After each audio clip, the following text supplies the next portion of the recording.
नमो अरहन्ताणं नमो अरहन्ताणं नमो अरहन्ताणं।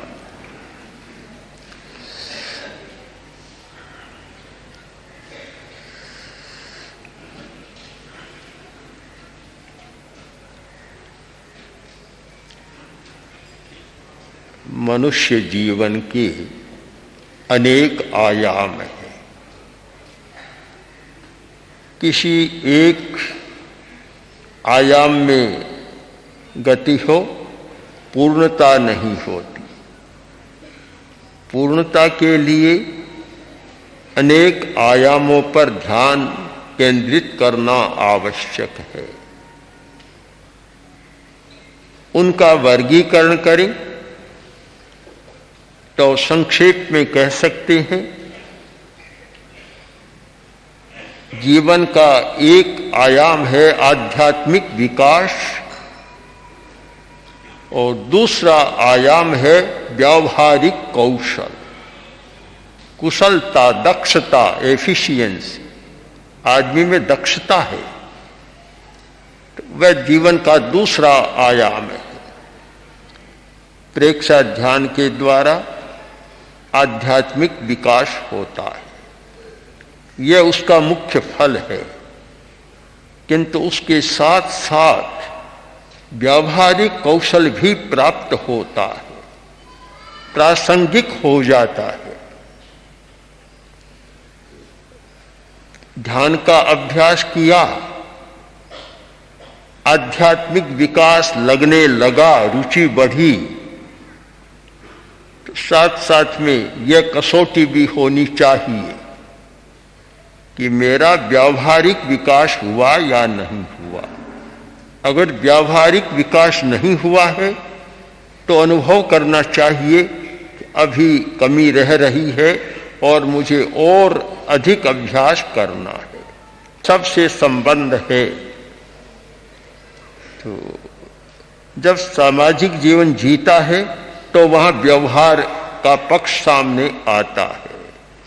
जहां आत्मा का प्रश्न है वहां कोई व्यवहार की अपेक्षा नहीं होती, किंतु जहां संबंधों का प्रश्न है और सामाजिक और सामुदायिक प्रश्न है वहां व्यवहार, एक दूसरे के प्रति व्यवहार कैसे करे और जो भी कार्य करे उसमें कुशलता कैसे आए। सबसे पहला सूत्र होगा दृष्टिकोण का परिवर्तन, यानी अनेकांत दृष्टि का विकास। अनेकांत व्यवहार का भी बड़ा साधक है।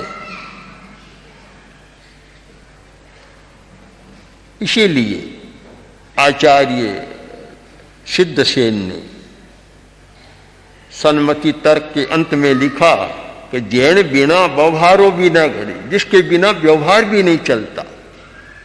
व्यवहार चलाने के लिए भी अनेकांत दृष्टि की जरूरत है।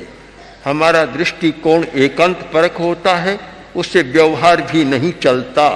अनेकांत का दृष्टिकोण जिससे ठीक व्यवहार चले। कार्य कौशल के प्रसंग में अनेकांत के दो सूत्रों पर विचार कर, एक सापेक्ष और दूसरा समन्वय। हमारा जीवन सापेक्ष है। कार्य कुशल व्यक्ति वही हो सकता है जो अपेक्षा को जानता है, अपेक्षा के सिद्धांत को समझता है। मैं सापेक्ष हूं, निरपेक्ष नहीं हूं। यह दृष्टिकोण स्पष्ट हो जाए तो व्यक्ति बहुत अच्छा काम कर सकता है। एक मैनेजर है, व्यवस्थापक है, एक डायरेक्टर है, कोई भी एग्जीक्यूटिव है, अनेक लोगों से काम लेना है। यदि वह सापेक्षता के सिद्धांत को नहीं जानता, अच्छा काम कर नहीं सकता, काम दूसरों से ले भी नहीं सकता। सापेक्ष हैं हम सब। सहायक के बिना मुख्य का काम कभी नहीं चलता। एक मुनि आचार्य के पास गया कि मुझे वह मुनि कह रहा है कि मुझे तुम्हारी जरूरत नहीं। आचार्य ने उसको बुलाया और कहा कि तुमने क्या कहा? कि मैंने कहा मुझे तुम्हारी जरूरत नहीं है। तब पूज्य कालूगणी ने कहा कि मेरा काम साधु के बिना नहीं चलता, तुझे जरूरत नहीं है, मुझे तो जरूरत है और मैं इसको अलग नहीं कर सकता। अब आचार्य का कार्य साधु सापेक्ष है। अगर साधु न हो तो व्यवस्था ठीक नहीं चल सकती। मुख्य का कार्य गौण सापेक्ष है, सहायक सापेक्ष है। अगर सहायक अच्छा न हो तो अच्छा काम नहीं हो सकता। तो सापेक्षता का दृष्टिकोण हो, यह हमारी अनुभूति हो कि मैं जो कर रहा हूं इसमें इनकी मुझे अपेक्षा है। अपेक्षा की अनुभूति है तो उनके साथ अच्छा व्यवहार होगा, और अच्छा व्यवहार होगा तो कार्य भी अच्छा होगा। ये जो मिल मालिकों का मजदूरों का संघर्ष है, यह इसीलिए है कि शायद मिल मालिक सापेक्ष दृष्टि का प्रयोग नहीं करते, निरपेक्ष दृष्टि का प्रयोग करते हैं, एकांगी दृष्टि का प्रयोग करते हैं। केवल अपना ही धन बढ़ाना चाहते हैं, अपना लाभांश बढ़ाना चाहते हैं और मजदूरों को कम देना चाहते हैं। तो उस निरपेक्ष दृष्टिकोण का परिणाम है शोषण। शोषण हो गया, जहां शोषण है वहां कार्य में बाधा आ जाएगी। कार्य कुशल व्यक्ति वह होता है कि अपना हित भी साधता है और साथ साथ में दूसरों के हितों की भी चिंता करता है। वह सापेक्ष दृष्टि है। दूसरी बात, समन्वय, अनेक अंत का प्रयोग, एक दृष्टि हमारी बने समन्वय स्थापित कर सके। विचारों की भिन्नता होती है,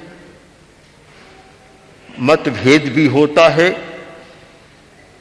अब जहां विचारों की भिन्नता है कोई काम हो नहीं सकता, फिर वहां समन्वय का सूत्र काम देता है कि दोनों में समन्वय स्थापित कर सकें।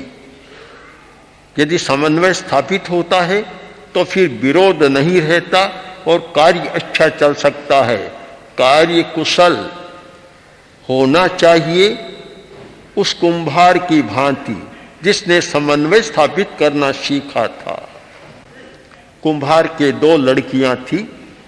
एक लड़की का ब्याह किया कुम्हार के साथ, कुम्हार तो था पर उसके साथ जो खेती करता था, और एक का विवाह किया जो घड़ा बनाता था। कुछ समय बाद कुम्हार अपनी लड़कियों से मिलने के लिए गया।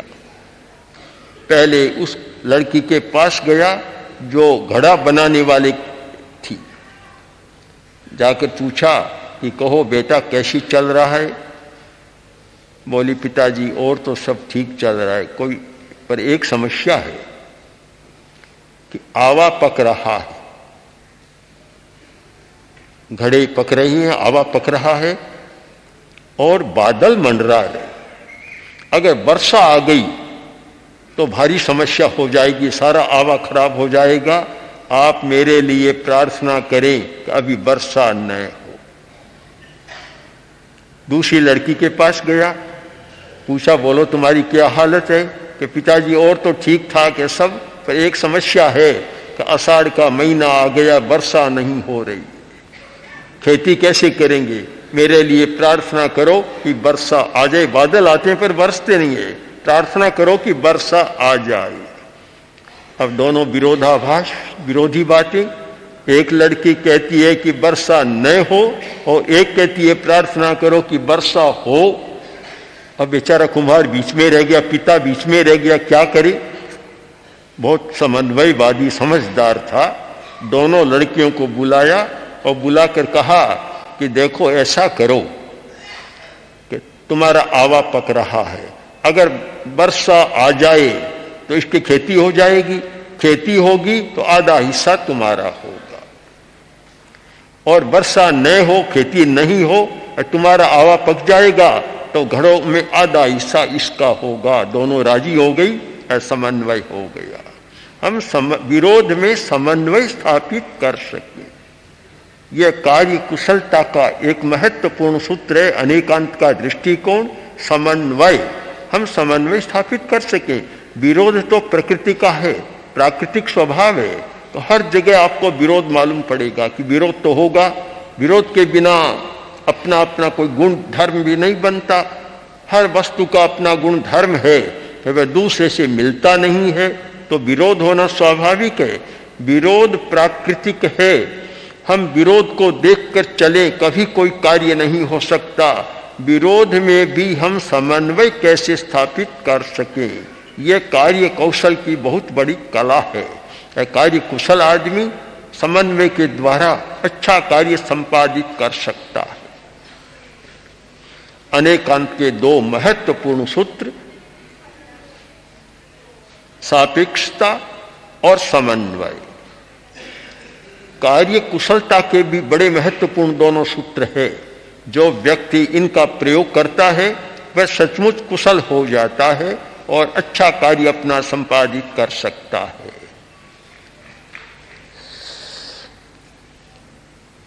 कार्य कौशल का महत्वपूर्ण एक सूत्र है संवेग संतुलन। संवेगों का संतुलन होना चाहिए। एक पुस्तक हमारे हाथ में आई, हार्वर्ड यूनिवर्सिटी के प्रोफेसर ने लिखी है, इमोशनल इंटेलिजेंस। उसने बहुत रिसर्च की है, शोध किया है, काफी सर्वे किए हैं। निष्कर्ष में उसने लिखा कि मैंने ऐसे लोगों को पाया कि जो कम पढ़े लिखे हैं किंतु जिनका संवेग संतुलित है, वे तो प्रमुख बने हुए हैं, और बहुत पढ़े लिखे लोग जिनका संवेग संतुलित नहीं है उनके नीचे काम कर रहे हैं।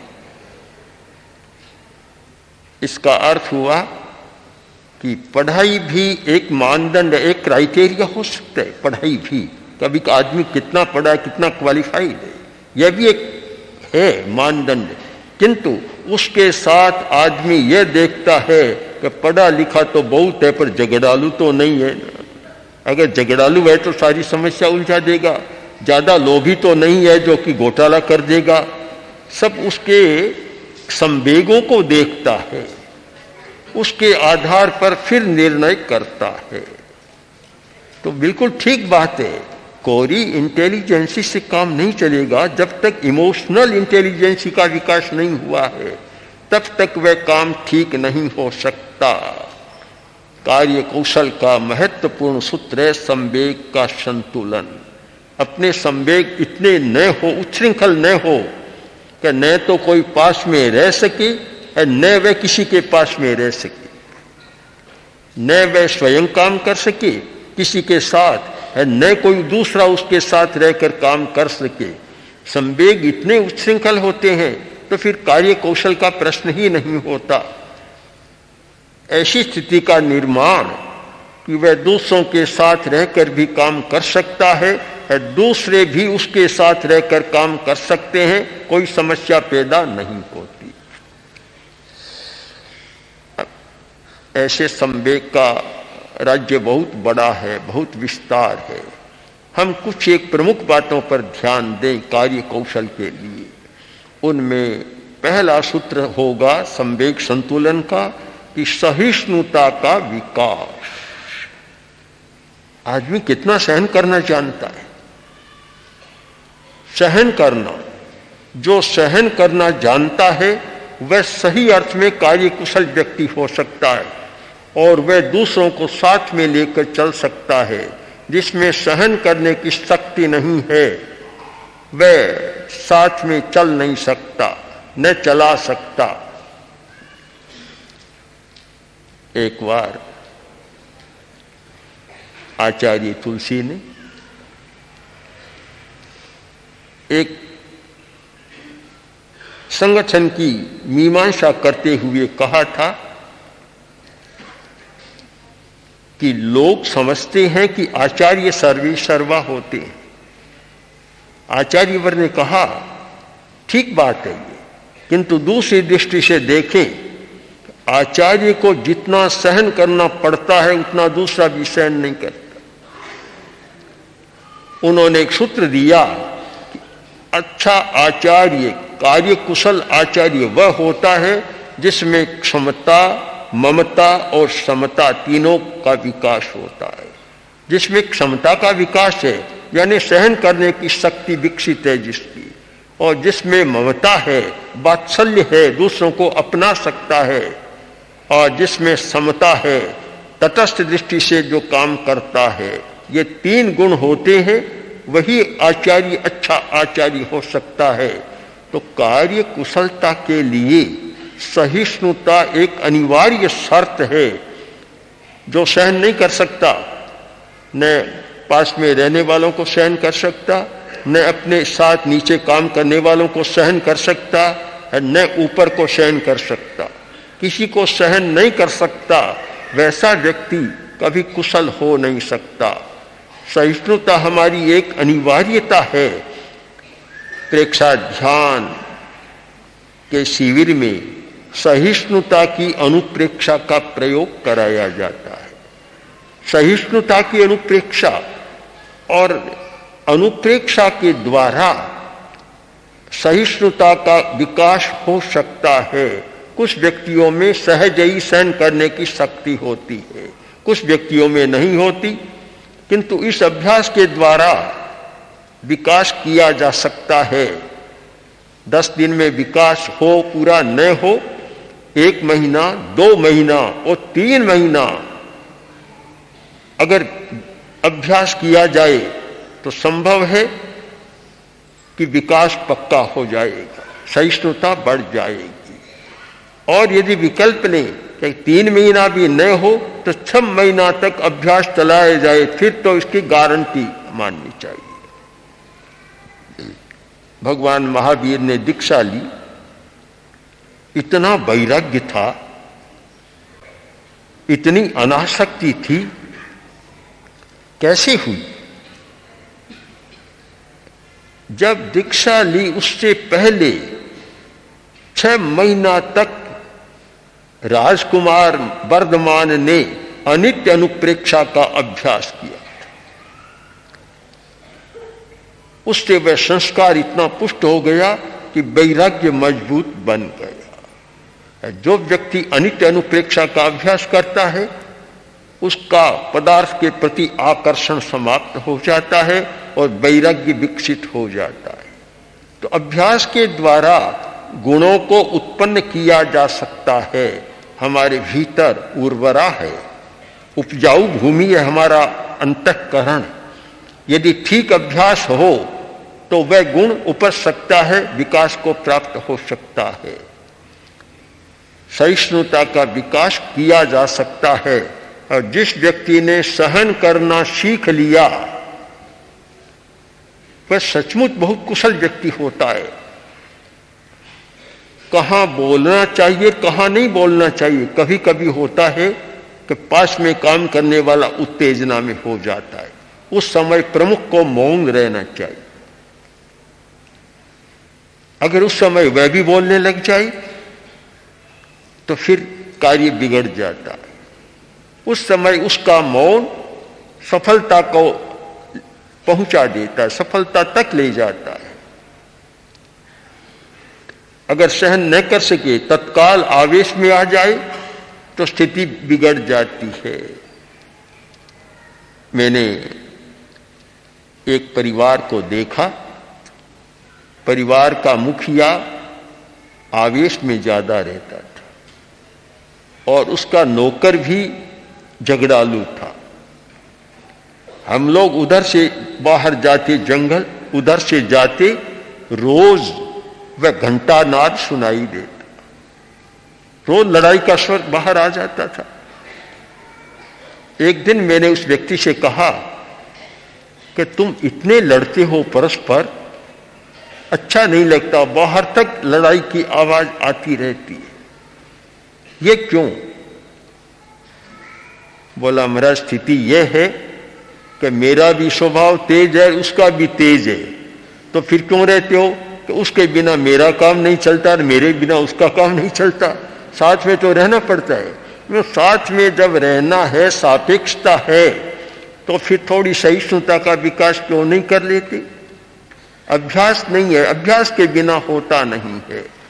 अगर हमारा अभ्यास हो तो परिवर्तन आ सकता है, पर केवल बातों से कभी परिवर्तन होता नहीं है। तो संवेग संतुलन का प्रश्न है। पहला विकास कार्य कौशल के लिए सहिष्णुता का, हमारी सहन करने की शक्ति बढ़े। दूसरा गुण हमें विकसित करना चाहिए सामंजस्य। हम सामंजस्य बिठा सकें। दो किवाड़ों को फिट कर सके। मैंने देखा, मैं जिस कमरे में बैठता था वहां एक खिड़की घर वाले लगा रहे थे। खाती आता, किवाड़ बना कर लाता, फिट नहीं होते। कभी इसको काटता, कभी उसको काटता, एक को काटता, कभी इधर करता, कभी उधर करता। 2-4 दिन तक देखा कि कितनी काट छांट के बाद दोनों किवाड़ बिल्कुल फिट हो गए। भला एक निर्जीव वस्तु को भी एक साथ रखने के लिए कितना काट छांट का प्रयोग करना पड़ता है, तो भला एक जो सजीव प्राणी है, जिसका अपना चिंतन है, जो सोचता है, विचारता है, समझता है, उन दोनों को एक साथ रखना बहुत कठिन बात है। दोनों भी इधर उधर है, मतलब कोई छोटा है, कोई बड़ा है, किसी का आवेश ज्यादा है, किसी का कम है, किसी का विचार कुछ है, इतना परस्पर में है। अगर हम काट छांट नहीं करें तो सामंजस्य कभी हो नहीं सकता। ये सामंजस्य का विकास करना, कि दोनों सामंजस्य कैसे साथ में रह सके और सामंजस्य हो सके। सामंजस्य करने की कला आ जाए तो फिर दो के साथ भी रह सकता है, सौ के साथ भी रह सकता है। यह संवेग संतुलन का एक महत्वपूर्ण प्रयोग है, सामंजस्य की स्थापना। परस्पर में सामंजस्य हो जाए।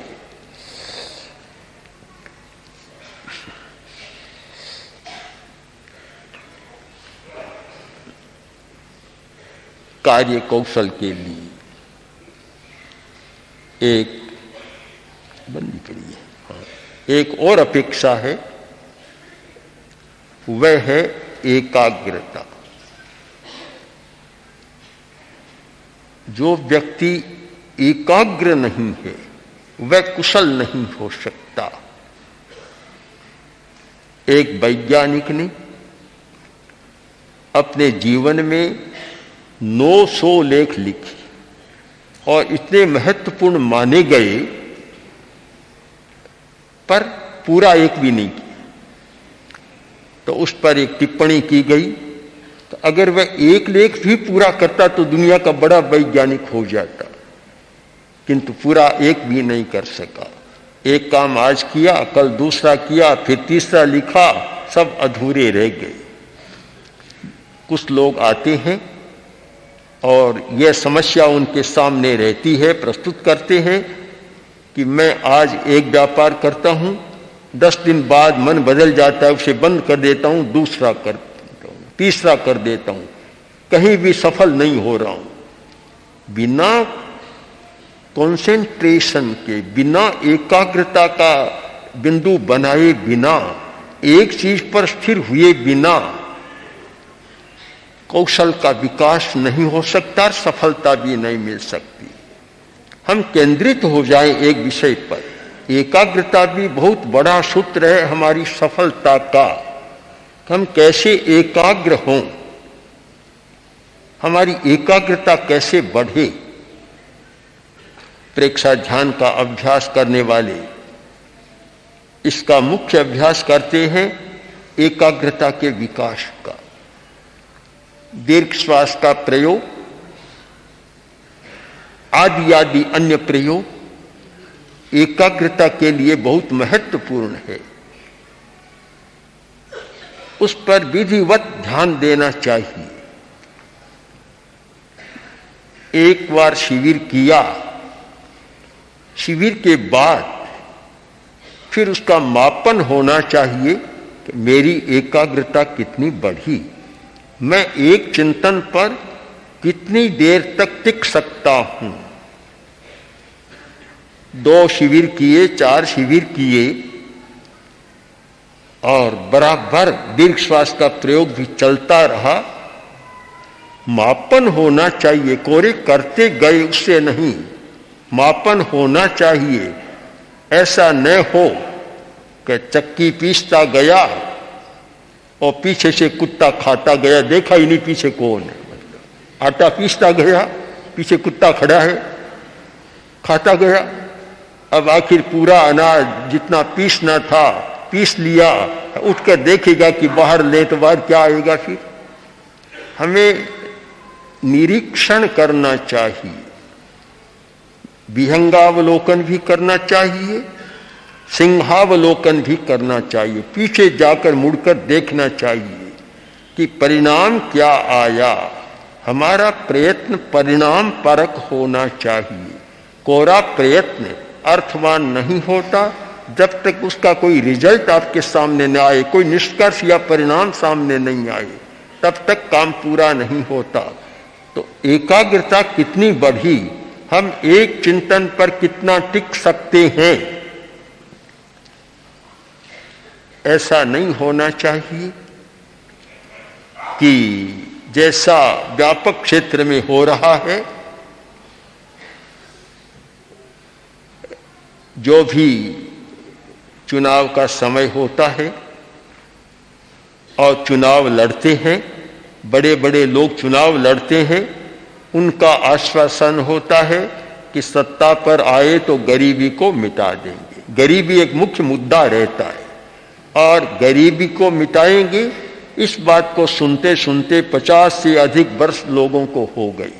लोग पूछते हैं, कहते हैं कि 50 वर्ष से हम आश्वासन को सुन रहे हैं कि गरीबी मिटा देंगे और गरीबी तो मिट नहीं रही है, इसका क्या कारण है। हमारे सामने भी प्रश्न आता है, पत्रकार भी पूछते हैं, दूसरे लोग भी पूछते हैं। तो हमारा उत्तर तो यही है कि एकाग्रता नहीं है। हम किसी एक समस्या को लें, उस पर एकाग्र हो जाए तो चाहे महीना लगे, वर्ष लगे, 2 वर्ष लगे, आखिर समस्या का समाधान हो जाएगा।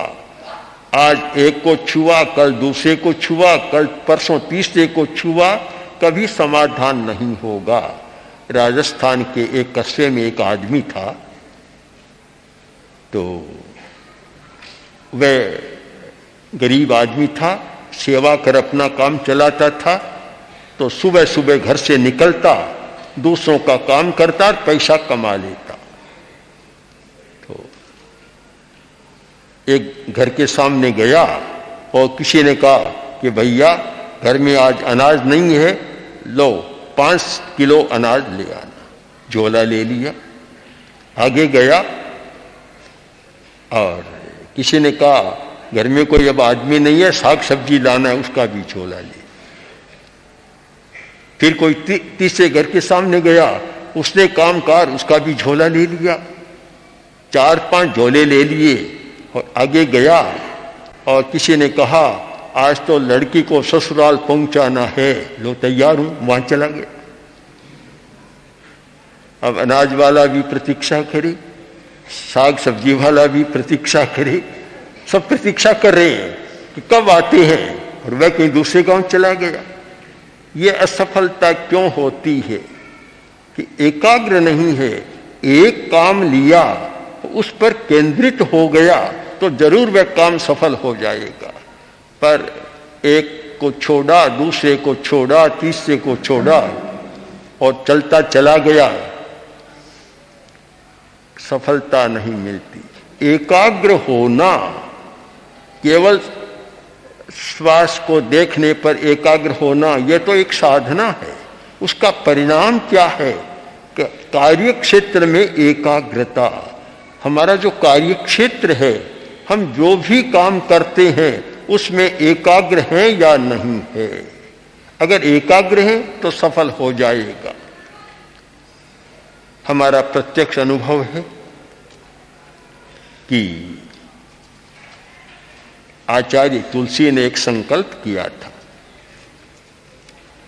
महाराष्ट्र के एक मंचर गांव है, वहां ठहरे हुए थे।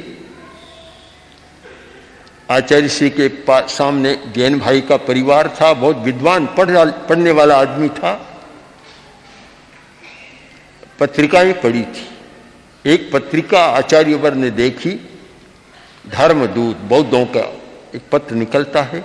उसमें देखा कि पिटकों का संपादन हो रहा है बर्मा में, लंका में, जब बुद्ध जयंती मनाई जा रही थी। आचार्यवर के मन में एक प्रश्न तत्काल विकल्प आया कि बौद्ध साहित्य पर इतना काम पहले हो चुका और फिर कितना हो रहा है, हमारे आगमों पर कोई ऐसा काम नहीं हो रहा है। एक विकल्प आया, मुझे बुलाया, कहा कि हमें करना है, और आखिर हमने स्वीकार कर लिया कि काम करना है। आज 45-50 वर्ष लगभग बीच में हो रही है। निरंतर वह काम चल रहा है। यात्राओं में भी चलता है, एक स्थान पर रहते हैं तब भी चलता है, चल रहा है। तो हम काफी आगे तक पहुंच गए। अगर 45-50 वर्ष का समय आज एक को छुआ, कल किसी को छुआ, छोड़ देते, कोई काम नहीं होता। एकाग्र होना है। इतना दुरूह काम, इतना कठिन काम, पर निरंतरता, कंटिन्यूटी, निरंतरता है, उसमें बराबर चल रहा है, एकाग्रता है, तो काम बहुत आगे बढ़ गया। और आज पूरे संसार में उन आगमों की मांग होती है। सब जगह, विश्वविद्यालयों में, जैनों में, अजैनों में, सब जगह जाती हैं। कारण एकाग्रता। एकाग्रता अगर नहीं होती, और दूसरे काम चलते हैं पर वह काम कभी छूटता नहीं है, बराबर चलता रहता है। सफलता के लिए, कौशल के लिए बहुत जरूरी है एक वस्तु विषय पर हमारी एकाग्रता हो। एकाग्रता के बिना कोई आदमी कुशल हो नहीं सकता।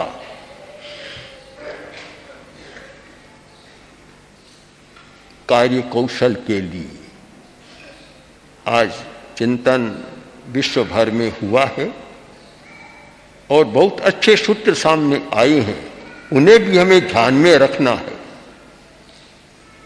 प्रेक्षा ध्यान के द्वारा जो हमें मिलते हैं वे सूत्र तो बड़े महत्वपूर्ण हैं, और उनके बिना तो वह और बातें भी सफल नहीं होती है। इनका विकास करना है और प्रेक्षा ध्यान का व्यावहारिक लाभ भी हमें उठाना है। किंतु जो दूसरे सूत्र भी हमारे लिए बड़े उपयोगी है।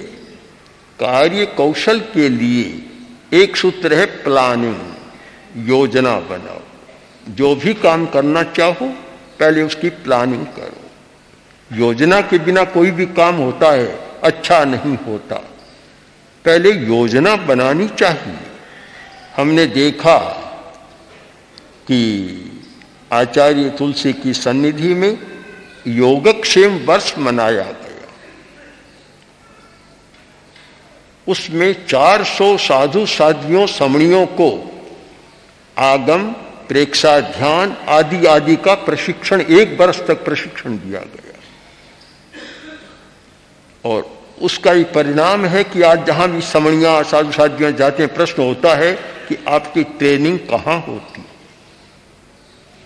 1 वर्ष का था, किंतु उस 1 वर्ष के कार्यक्रम के लिए प्लानिंग में 1 वर्ष पहले लगाया, योजना बनाने में 1 वर्ष लगाया।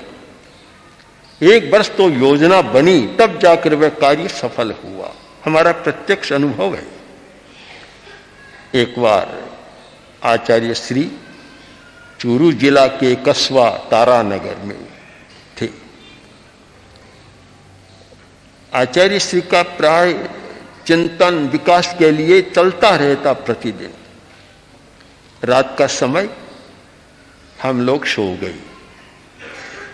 मैं तो 10 बजे सो जाता हूँ, नियमित समय के अनुसार सो गया। आचार्य श्री के मन में विकल्प हुआ, अभी योजना नहीं बन रही है, काम इतना बड़ा कैसे होगा। रात को 1 बजे का समय मुनि बालचंद जी मेरे पास आए, मुझे जगाया और मैं अकस्मात नींद से उठा। मेरा पहला प्रश्न था, कैसी आचार्य श्री का स्वास्थ्य ठीक है? स्वास्थ्य ठीक है, पर आचार्य श्री अभी सो नहीं रहे, अभी तुम्हें याद कर रहे हैं। मैं गया, आचार्य श्री ने कहा, तुम तो निश्चिंत होकर सो गए, मुझे नींद नहीं आ रही है, इतना बड़ा काम है, अभी योजना नहीं बनी है तो काम कैसे सफल होगा। मैंने कहा, गुरुदेव अब जल्दी हम बना लेंगे और योजना हो जाएगी, आप निश्चिंत रहें। सारा योजना बनी, पर योजना बनाने में पूरा 1 वर्ष लगा। हमने 1 वर्ष का कैलेंडर तैयार कर लिया कि योगक्षेम वर्ष में क्या करना है। तो प्लानिंग होना बहुत जरूरी है। योजना के बिना आप सफल नहीं हो सकते, कोई भी कौशल प्राप्त नहीं हो सकता। दूसरा सूत्र, जो व्यावहारिक सूत्र आज चिंतन जिस पर होता है, वह है ऑर्गेनाइजेशन। उसका एक संगठन होना चाहिए कार्य संपादन के लिए। योजना के बाद एक संगठन हो और संगठन के द्वारा वह कार्य बहुत जल्दी संपादित हो सकता है। अकेले व्यक्ति से बड़ा कार्य नहीं हो सकता, उसके लिए एक संगठन की आवश्यकता होती है और संगठित लोग उस कार्य को कर सकते हैं। व्यवहार का तीसरा सूत्र है कार्य कौशल के लिए कोऑपरेशन। परस्पर सहयोग होना चाहिए, कोऑपरेशन होना चाहिए। अगर सहयोग नहीं है, बड़ा काम है, 10 लोग कर रहे हैं, 10 में आपस में सहयोग नहीं है, काम सफल नहीं हो सकता। परस्पर सहयोग और सहयोग कौशल का बहुत बड़ा सूत्र है। कोई व्यक्ति अकेला कुशल नहीं बन सकता अगर सहयोग परस्पर का न मिले तो। सहयोग लेना जरूरी होता है। हम देखते हैं कि एक जवान है, युवा है, ऐसे ही चलता है। एक अवस्था के बाद किसी का सहारा लेकर, चाहे गेड़िए का लो चाहे किसी के हाथ का लो, सहारा लेकर चलना पड़ता है। महात्मा गांधी 2 के कंधों का सहारा लेकर चलते थे, हम लोग भी 2 का सहारा लेकर चलते। सहारा लेना पड़ता है, सहयोग लेना, ये कौशल का बहुत महत्वपूर्ण सूत्र है। इसको एक है तो पौराणिक माइथोलॉजी की है, पर मर्म उसका बहुत बढ़िया है कि एक बार इंद्र ने देवों और दानवों दोनों को आमंत्रित किया कि दोनों में समझौता करा दें, लड़े नहीं बार बार। भोज पर आमंत्रित किया। अब उनको समझाना था। दानवों का यह हमेशा आरोप रहता कि आप देवों का पक्ष लेते हैं, यह अच्छा नहीं, आपको तटस्थ रहना चाहिए। इंद्र ने बहुत समझाया, नहीं समझ रहे थे।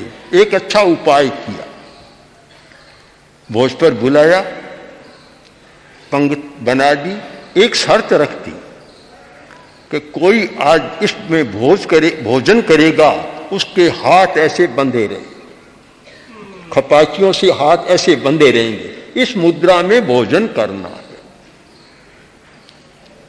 अब पहले कहा, नंबर आया दानवों का, बैठे हैं, पंगत है, बीच में थाल है, इधर एक बैठे हैं। अब हाथ ऐसे बंधा हुआ तो कोट तो तोड़ नहीं सकते, आगे भी नहीं जा सकता, तोड़ भी ऐसे ले तो हाथ ऊपर मुंह में जा नहीं सकता।